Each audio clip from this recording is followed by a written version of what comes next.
এই প্রথম আমি এত কালারফুল ডিজাইন করলাম। ছবি আপলোড করার পর তোমরা কিন্তু প্রচুর ভালোবাসা দিয়েছো। এক দিদি তো বলছে এইটা পুরো বসন্ত বসন্ত থিম। আমি বললাম তাহলে আমি বসন্তকে বিদায় জানাতেই তাহলে এই কাজটা করছি। হ্যালো বন্ধুরা, তোমরা সবাই কেমন আছো? আমি খুব ভালো আছি, আশা করি তোমরাও খুব ভালো আছো।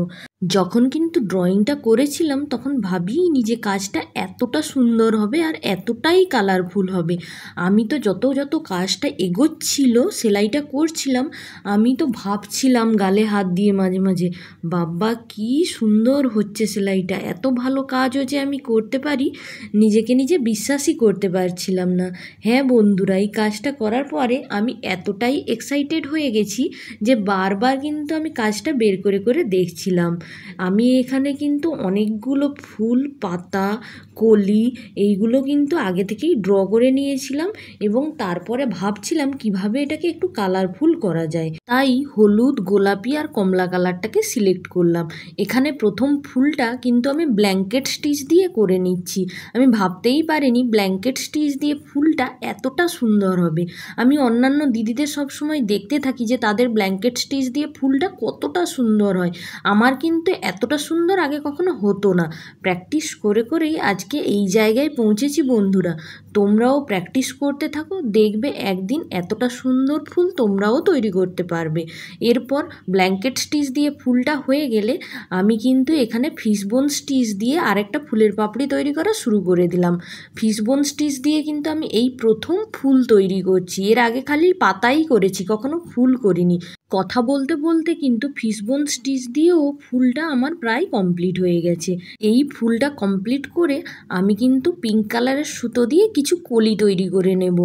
এইখানে কলিটা এতটাই সুন্দর লাগছিল গোলাপি কালারের সুতো দিয়ে, একদম ডিপ গোলাপি বা যাকে ম্যাজেন্ডা কালার বলা হয় ওই সুতোটা দিয়ে কিন্তু আমি এই কলিগুলো করে নিচ্ছিলাম। এখানে কলি করার জন্য কিন্তু আমি ফিশবোন স্টিচটাই ব্যবহার করেছি।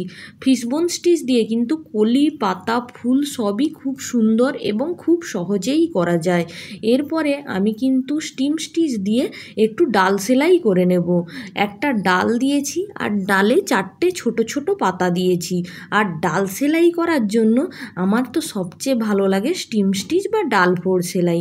এখানে কিন্তু আমি সব কিছুই এখানে নর্মাল জামাকাপড় সেলাই করার সুতো দিয়ে কাজ করেছি।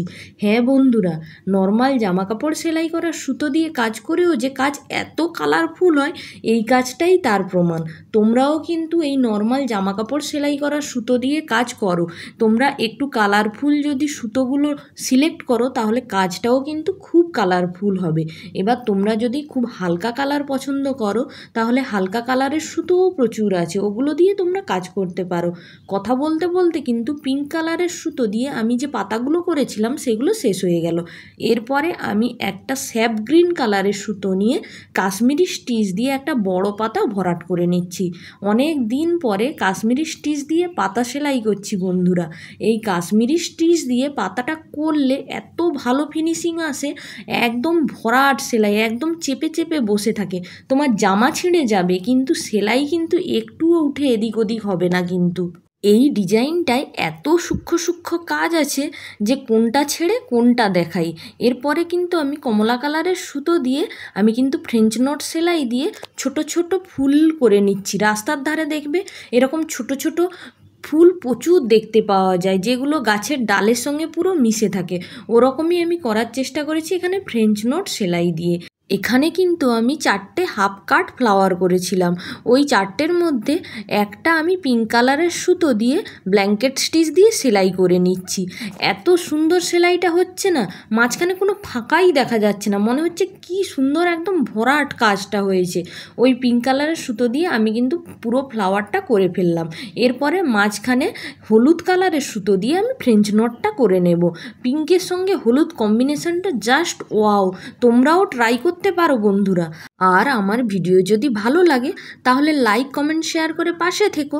তোমরা ভালো ভালো কমেন্ট করলে আমি আরও সুন্দর কাজ করার উৎসাহ পাবো, আরও সুন্দর সুন্দর ডিজাইন তোমাদের সামনে তুলে ধরবো।